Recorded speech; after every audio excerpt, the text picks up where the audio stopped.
नमस्कार, राज्यसभा टीवी के खास कार्यक्रम विशेष में आपका स्वागत है। मैं हूं दीपक डोभाल। भारत के पड़ोस में राजनीति नई करवट ले रही है। म्यांमार की स्टेट काउंसलर और विदेश मंत्री आंग सान सूची हाल ही में चीन दौरे पर गईं तो कयासों का नया दौर चल पड़ा। दूसरी तरफ नेपाल के उप प्रधानमंत्री भी चीन पहुंचे। यानी भारत के आजू बाजू के दोनों देशों ने चीन जाकर भारत में एक नई बहस को जन्म दे दिया। अब विदेश मंत्री सुषमा स्वराज म्यांमार गई हैं। ये पूरा घटनाक्रम भारत के लिए क्या कोई चिंता लेकर आया है? क्या भारत की पड़ोस नीति नई करवट ले रही है? क्या भारत, चीन, नेपाल और म्यांमार रिश्तों के एक नए दौर की दरकार रखते हैं? इन तमाम पहलुओं पर अगले आधे घंटे में चर्चा होगी। तो शुरू करते हैं आज का विशेष।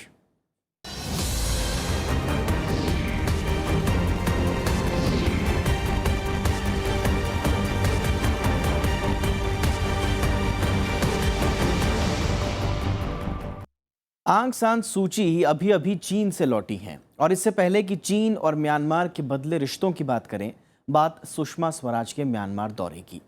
भारत ने म्यांमार के विकास में हर संभव मदद का भरोसा दिया है। म्यांमार ने कहा है कि वो अपनी जमीन का इस्तेमाल भारत के खिलाफ नहीं होने देगा।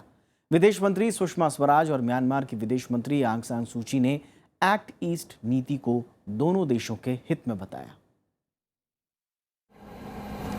म्यांमार में एनएलडी की अगुवाई में पहली लोकतांत्रिक सरकार बनने के बाद विदेश मंत्री सुषमा स्वराज का पड़ोसी देश का ये पहला दौरा था। राजधानी नेपिताओ में उन्होंने राष्ट्रपति हू तिनचाओ और विदेश मंत्री आंग सान सूची से मुलाकात की। सुषमा स्वराज ने कहा कि म्यांमार के विकास में भारत पूरी मदद करेगा। म्यांमार ने भारत विरोधी तत्वों को अलग थलग करने में सहयोग की बात कही। I believe that this visit by External Affairs Minister to Myanmar, which was really the first high-level engagement between India and Myanmar after the new government came to power, will serve as a very strong foundation for the further development and diversification of India-Myanmar ties, which are set. दोनों नेताओं ने बिजली, गैर पारंपरिक ऊर्जा, उद्यमिता विकास, स्वास्थ्य, शिक्षा, यातायात और सामाजिक विकास के क्षेत्र में सहयोग का रोड मैप तैयार किया। कृषि के क्षेत्र में म्यांमार से भारत बड़े पैमाने पर दाल का आयात करेगा। She discussed with the Myanmarese leadership how India can assist in Myanmar's developmental efforts. They discussed a number of areas of possible collaboration. Sushma Swaraj ने आंग सान सूची और राष्ट्रपति हू तिन को भारत आने के लिए आमंत्रित किया। ये दौरा ऐसे वक्त में हुआ है जब सूची चीन की यात्रा करके लौटी हैं। चीन ने उन्हें राष्ट्राध्यक्ष जैसा प्रोटोकॉल दिया और म्यांमार की शांति प्रक्रिया में सकारात्मक भूमिका अदा करने का वादा किया। अखिलेश सुमन, राज्यसभा टीवी। और म्यांमार की स्टेट काउंसलर आंग सान सूची के 5 दिनों के चीन दौरे को कई तरह से देखा जा रहा है। इसमें दोनों मुल्कों के बीच कई मुद्दों पर सहमति बनी है। एशियाई देशों के साथ चीन जिस तरह से संबंधों पर जोर दे रहा है, उससे भू राजनीतिक अहमियत समेत कई ऐसे मुद्दे हैं जिन पर जानकारों की नजर है। आइए देखते हैं आंग सान सूची के इस दौरे की खास बातें क्या रही। 5 दिन के चीन दौरे पर गई आंग सान सूची का भव्य स्वागत हुआ। बीजिंग के ग्रेट हॉल ऑफ पीपल्स में चीन के प्रधानमंत्री ली शियांग खुद उनकी अगवानी में पहुंचे। म्यांमार की स्टेट काउंसलर आंग सान सूची को राष्ट्राध्यक्ष के बराबर सम्मान दिया गया। स्वागत समारोह में चीनी सेना ने दोनों मुल्कों का राष्ट्रगान बजाया और इसके बाद सेना ने उन्हें गार्ड ऑफ ऑनर भी दिया।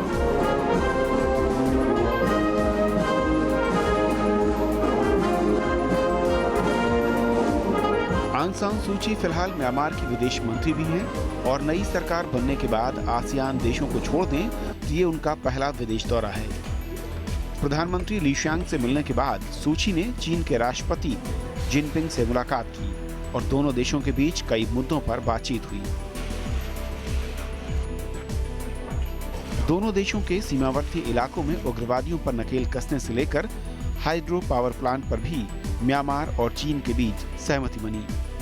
चीन ने लंबित पड़ी परियोजनाओं के विवाद को आपसी सहमति से निपटाने का भरोसा दिलाया। 李克强总理也向昂山书记谷子泽表达了中方希望缅甸新一届政府妥善处理寻求解决密熊电站的问题。昂山书记阁下表示， चीन फिलहाल इस पड़ोसी देश के साथ रिश्ते को नई गर्माहट देने की कोशिश में जुटा है। हालांकि म्यांमार ने ये साफ कर दिया है कि गुटनिरपेक्षता उसकी विदेश नीति का आधार है और वो इससे नहीं हटेगा। आंग सान सूची ने विदेश नीति पर बात करते हुए कहा कि दुनिया भर में शांति बहाल करना म्यांमार का लक्ष्य है। उन्होंने कहा कि म्यांमार किसी भी अंतर्राष्ट्रीय गुट का हिस्सा नहीं बनना चाहता और इलाके में बेहतरी के लिए वो हर मुल्क से बातचीत को भी तैयार है। Non-aligned foreign policy is something that we adopted from the moment we became independent in 1948. So it's nothing new to us. And in spite of the many ups and downs, I think different governments in this country, in my country, have always tried to follow a non-aligned policy, sometimes less successfully than with others. Now we hope that we will be able to follow our traditional non-aligned policy, foreign policy successfully. चीन फिलहाल Myanmar का सबसे बड़ा व्यापारिक साझेदार है और इन दिनों म्यांमार में सड़क से लेकर औद्योगिक ढांचे के निर्माण में मदद भी कर रहा है। साथ ही बुनियादी ढांचों पर भी चीन ने काफी निवेश किया है। म्यांमार और चीन दोनों इस सहयोग की अहमियत जानते हैं, लेकिन इसके बावजूद म्यांमार का मानना है कि द्विपक्षीय रिश्तों को देखने का तरीका अलग होना चाहिए। सूची ने कहा कि म्यांमार चीन के अलावा बाकी देशों के साथ भी रिश्तों को नई ऊंचाइयां देना चाहता है। I think what we all expect is just better relations all over the world, between China and my country, between China and other countries, and between my country and other countries. That is really our expectation, that we should be able to contribute towards peace and stability throughout the world. Myanmar में आज़ादी के बाद से ही हथियारबंद संगठनों का उभार रहा है और 1948 से इस पर लगाम कसने की कोशिश में म्यांमार जुटा रहा। इस साल आंग सान सूची की अगुवाई में 11 सदस्यीय समिति का गठन हुआ जो युद्ध विराम के लिए बातचीत कर रहा है। म्यांमार की जमीन पर फैले इन उग्रवादी संगठनों से चीन भी प्रभावित रहा है, लिहाजा दोनों देशों के बीच बातचीत में उग्रवाद बेहद अहम रहा। चीन और म्यांमार इसके अलावा कई दूसरे मुद्दों पर भी सहयोग को राजी दिखे। With regard to China, the assurances that we bring not just to China but to all other countries in the world is that we will deal honestly with them. It seems a very simple formula, but it's one difficult to put into operation because it means that we have to be careful about what we commit ourselves to and to make sure that we honor our commitments, which is what we intend to do. 5 दिनों के चीन दौरे में राष्ट्रपति और प्रधानमंत्री समेत चीन के कई आला नेताओं से आंग सान सूची ने मुलाकात की। साथ ही शिक्षा और कृषि समेत संस्कृति और सामाजिक विकास में भी दोनों देशों के बीच कई करार हुए। Bureau report, Rajya Sabha TV. चीन, भारत और म्यांमार भौगोलिक रूप से दुनिया के नक्शे पर अलग राजनीतिक हिस्से में भले ही हों, लेकिन तीनों की कई हित और चिंताएं साझा हैं। भारत के एक हाथ पर चीन है तो दूसरे हाथ पर म्यांमार, लिहाजा भारत के लिए दोनों देशों से रिश्तों को संतुलित करना बेहद अहम है।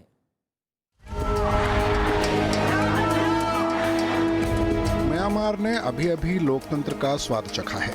उसके सामने अपनी लोकतांत्रिक व्यवस्था को मजबूत करने के साथ ही एशिया और उससे बाहर खुद के वजूद को मान्यता दिलाना भी अहम चुनौती है। भारत और चीन से म्यांमार के रिश्ते ये तय करने में काफ़ी अहम होंगे कि म्यांमार आने वाले दिनों में किस राजनीतिक धारा में खुद को बहाना चाहता है। हालांकि सूची गुटनिरपेक्षता के सिद्धांत पर आगे बढ़ने की बात कह चुकी हैं कि वो तो संबंध रखने के लिए जाना ही पड़ेगा उसको, नहीं तो कल चाइना डिस्टेबलाइज कर देगा नॉर्दर्न बर्मा को। 2 मिनट की बात है। There are people of Chinese origin in Burma. There are Mons, there are Shans, there are Kachins, there are Karins, there are Rohingyas. Rohingyas are close to Bangladesh. China जब मर्जी Rohingya को चढ़ा देगा। हिंदुस्तान तो कुछ किया नहीं अभी तक क्योंकि वो बांग्लादेश के लोग हैं। तो हम लोगों का फेलियर मैं समझता हूँ बर्मा। दूसरी तरफ चीन और म्यांमार को भी रिश्तों को नए सिरे से शुरू करना होगा। म्यांमार में सैन्य शासन था तो दुनिया की बड़ी ताकतों में सिर्फ चीन ही वहाँ की सैन्य सरकार से जुड़ा रहा। इसका फायदा उसे इस देश में अपना प्रभुत्व जमाने के तौर पर मिला। कई मामलों में म्यांमार का सैन्य शासन निवेश और कूटनीतिक मसलों में चीन पर आश्रित सा हो गया। लेकिन आंग सान सूची के नेतृत्व वाली सरकार सैन्य शासन को पटकनी देकर सत्ता में आई है। ऐसे में चीन और म्यांमार को आपसी तालमेल फिर से बैठाना होगा। हालांकि जानकार मानते हैं कि म्यांमार का चीन की तरफ देखना स्वाभाविक है और भारत को इससे ज्यादा चिंतित नहीं होना चाहिए। म्यांमार के लिए सबसे महत्वपूर्ण बात क्या है कि वो अपनी स्वतंत्रता चाहते हैं, अपनी ऑटोनॉमी चाहते हैं और साथ में पड़ोसी देश और दूर के देश, चाहे जापान हो, चाहे जर्मनी हो, चाहे यूनाइटेड स्टेट्स हो, उनकी मदद से अपने देश और प्रगति के रास्ते पे और मजबूती से और तेज़ी से चले, वो उनका लक्ष्य है। तो ये बिल्कुल स्वाभाविक चीज़ है। इसमें हमें ऐसा नहीं सोचना चाहिए कि म्यांमार एक देश लेके दूसरे के साथ खेल रहा है। चीन और म्यांमार के आपसी रिश्ते भारत के नजरिए से काफी अहम होंगे। चीन म्यांमार से और नजदीकियां बढ़ाता है तो भारत के लिए क्षेत्रीय संतुलन और कूटनीति के लिहाज से नई चुनौती लेकर आएगा। चीन नेतृत्व भी वहां सैन्य शासन के दौर के कामों को आगे बढ़ाने के लिए नेतृत्व से हमदर्दी दिखाने की कोशिश कर रहा है। भारत ने भी अपनी एक्ट ईस्ट पॉलिसी में म्यांमार को काफी तरजीह दी हुई है, लेकिन चीन से मुकाबला करने या कूटनीतिक संतुलन बनाने के लिए भारत को लंबित परियोजनाओं पर ध्यान देना होगा। लोगों का डेवलपमेंट के लिए ये तीनों कंट्रीज़ का रिलेशंस अच्छा होना काफ़ी ज़रूरी है, क्योंकि एक चीन है, उसके पास पैसा भी है, वो रेडी भी है इन्वेस्ट करने के लिए। तब ये एरियाज हमें देखना होगा, जो इन्वेस्टमेंट आ रहे वो हमारे इंडस्ट्रीज को या हमारे लॉन्ग टर्म इंटरेस्ट को अफेक्ट ना करें। हम सिर्फ कहते हैं कि वो गए वहाँ और ये वहाँ आए, अब उससे बात नहीं बनती है। सचमुच में हमारे प्रधानमंत्री जब म्यांमार गए थे और जो कमिटमेंट्स दिए थे, वो प्रोजेक्ट का इम्प्लीमेंटेशन कैसे चल रहा है, इस पर आप थोड़ी सी नज़र लगाएं। आप देखेंगे कि उसका इम्प्लीमेंटेशन इतना मजबूत नहीं है। चीन से सीधे रिश्तों को लेकर भारत अपने कदम काफी सोच समझकर उठाता रहा है, लेकिन अमेरिका से बढ़ी नजदीकियों ने चीन के मन में संदेह भी पैदा किया है। इस मोर्चे पर भारत को अलग से काम करना होगा, लेकिन जानकार मानते हैं कि म्यांमार से संबंध साधते हुए भारत को किसी मोर्चे पर पकड़ ढीली नहीं करनी होगी। भारत, चीन और म्यांमार अगर आपसी रिश्तों में सौहार्द और संतुलन बनाकर आगे बढ़ते हैं तो ये एकता एशिया और दुनिया की दूसरी शक्तियों पर मनोवैज्ञानिक बढ़त बनाएगी। यानी भारत, चीन और म्यांमार एक सूत्र में रिश्तों को पिरोकर अपने साथ क्षेत्रीय ताकत को भी स्थिर और मजबूत कर सकते हैं। मोहम्मद फातेह टीपू के साथ ब्यूरो रिपोर्ट, राज्यसभा टीवी। और म्यांमार के साथ ही चीन नेपाल से भी अपने संबंध मजबूत करने में जुटा हुआ है। नेपाल के उप प्रधानमंत्री कृष्ण बहादुर महारा ने हाल ही में चीन का दौरा किया। उन्होंने अपने दौरे को सफल बताया और कहा कि चीन के राष्ट्रपति शी जिनपिंग जल्द ही नेपाल का दौरा करेंगे।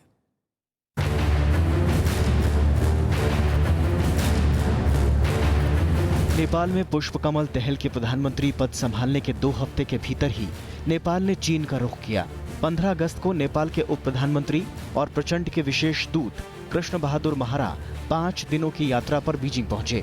यहां उन्होंने चीनी शीर्ष नेतृत्व से मुलाकात कर नेपाल को चीन का हितैषी राष्ट्र बताया। इस दौरान नेपाल ने चीन को आश्वस्त किया कि वो विदेश नीति के मामले में चीन को प्राथमिकता देगा और नेपाल अब भी वन चाइना नीति से बंधा हुआ है। हाम्रो भेटको विषयवस्तुका दृष्टिकोणले हामी सबभन्दा पहिले विदेश मन्त्रीलाई हामीले हाम्रो राष्ट्रपतिले लेख्नुभएको राष्ट्रपतिलाई लेखेको निम्ताको पत्र र उनको निम्ताको पत्र र दोस्रो प्रधानमन्त्री उहाँको प्रधानमन्त्रीले लेखेको निम्ताको पत्र दियौँ। उहाँले एकदम पोजिटिभ रेस्पोन्स गर्नुभयो। उहाँसँगको मिटिङमा हामीले दुई देशबीचका सम्बन्ध। दरअसल केपी शर्मा ओली के प्रधानमंत्री रहते हुए नेपाल और चीन की करीबियां काफी बढ़ गई थीं। प्रचंड के नेतृत्व में रिश्तों पर स्थिति साफ नहीं थी, लेकिन प्रचंड ने अपने खास दूत कृष्ण बहादुर महारा को चीन भेजकर सकारात्मक संदेश देने की कोशिश की। महारा ने चीन को बताया कि नेपाल चीन के साथ सहयोग और बढ़ाएगा और पूर्ववर्ती नेपाली सरकार और चीन के बीच हुए समझौतों को आगे बढ़ाएगा। चीन भी एक इंडिपेंडेंट देश है, हिंदुस्तान भी एक इंडिपेंडेंट देश है, तब हम ये तो नहीं बोल सकते नेपाल सिर्फ हमारा है, बट उधर मेन बात ये आता है जैसे हमारी रिलेशन नेपाल के साथ जो है, अगर वो मजबूत है तो हमें कोई चिंता नहीं है दूसरा कोई भी बढ़ा रहे, बट वो होमवर्क जो है हमें अपनी देश के अंदर करना है, हमारे आपस की रिलेशन नेपाल के साथ। नेपाल की इस गर्मजोशी का चीन ने भी स्वागत किया। चीन ने कहा कि वो नेपाल के साथ दोस्ताना और ईमानदार रिश्तों का हिमायती है और दोनों के बीच अच्छे रिश्तों से इलाके में शांति, स्थायित्व और समृद्धि लाने के लिए चीन प्रतिबद्ध है। चीन ने कहा कि वो नेपाल के साथ व्यापार, कनेक्टिविटी और इंफ्रास्ट्रक्चर के क्षेत्र में सहयोग आगे बढ़ाना चाहता है। अपनी जो बहुत ही गहरे संबंध है नेपाल के साथ, वो सिर्फ ज्योग्राफी की बात नहीं है, वो रिश्तों की बात है, वो ब्लड की बात है, वो कल्चर की बात है, वो एक तरह से देखे रिलीजन की बात है।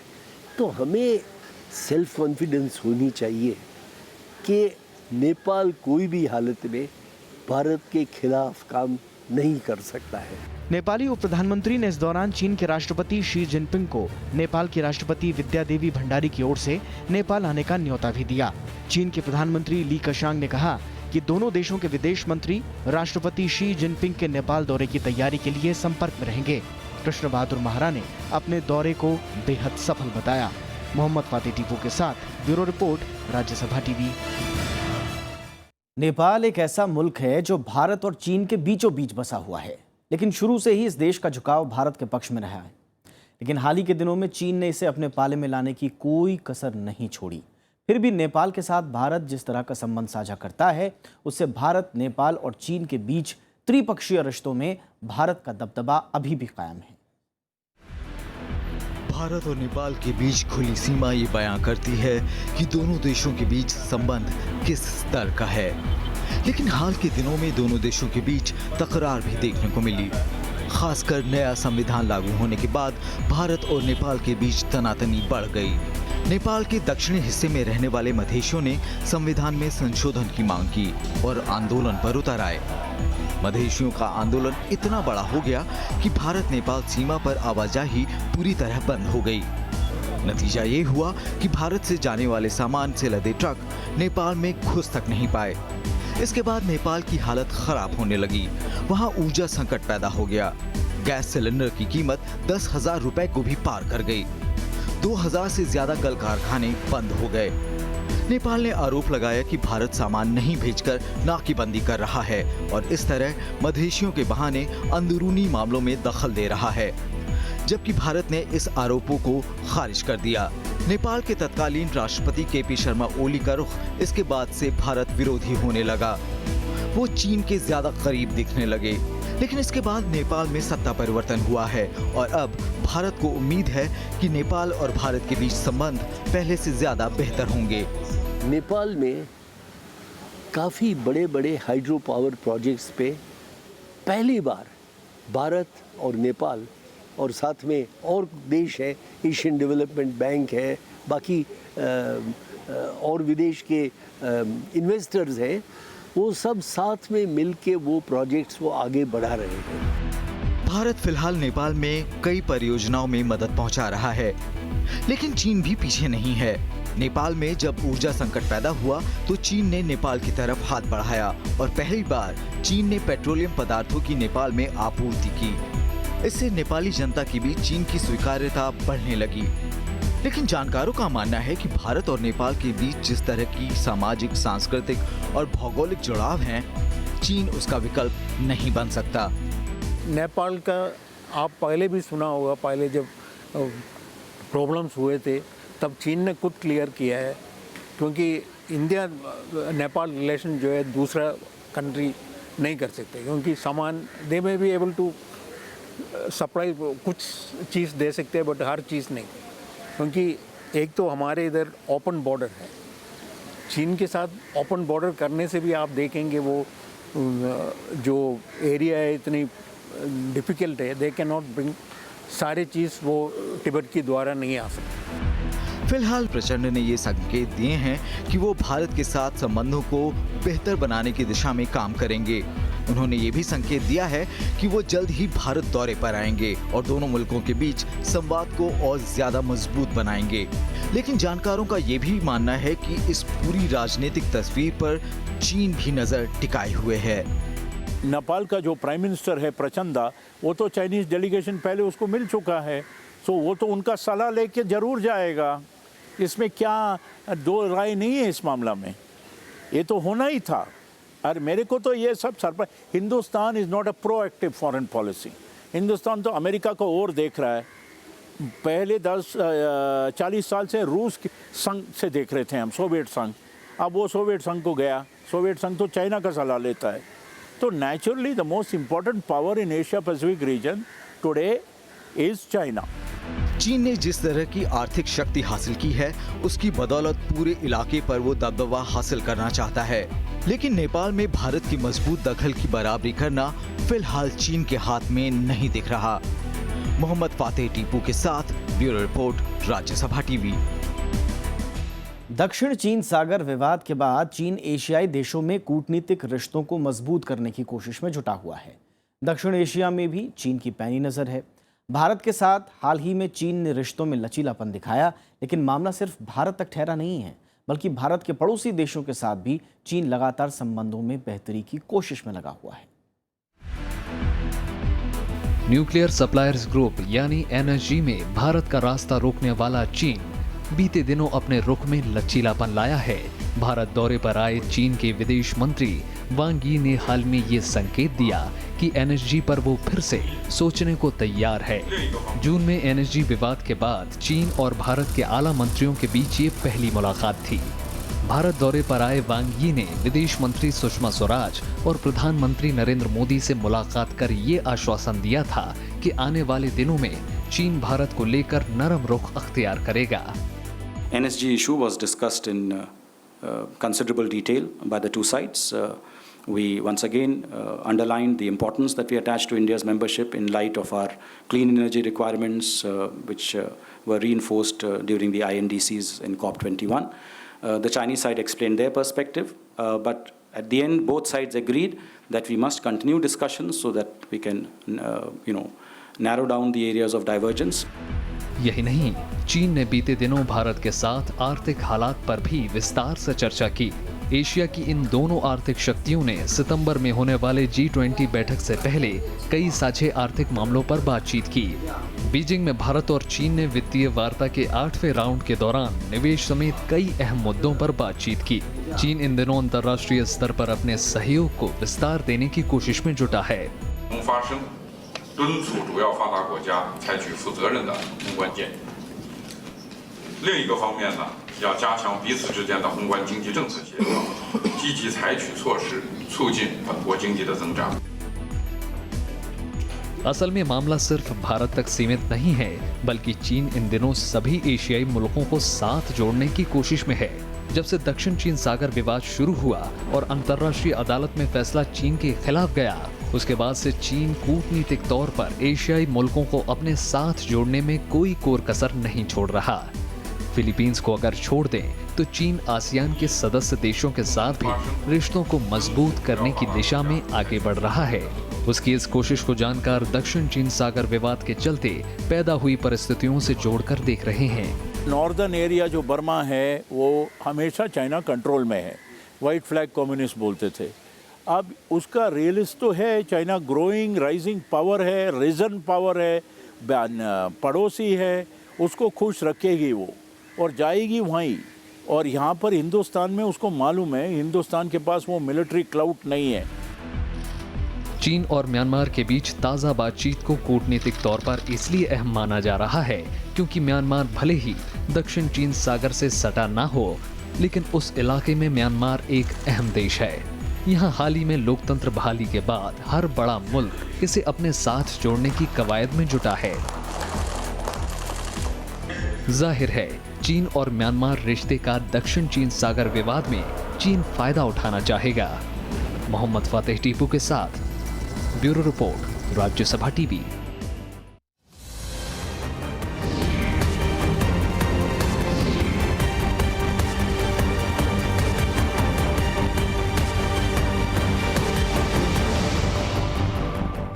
तो विशेष में आज इतना ही।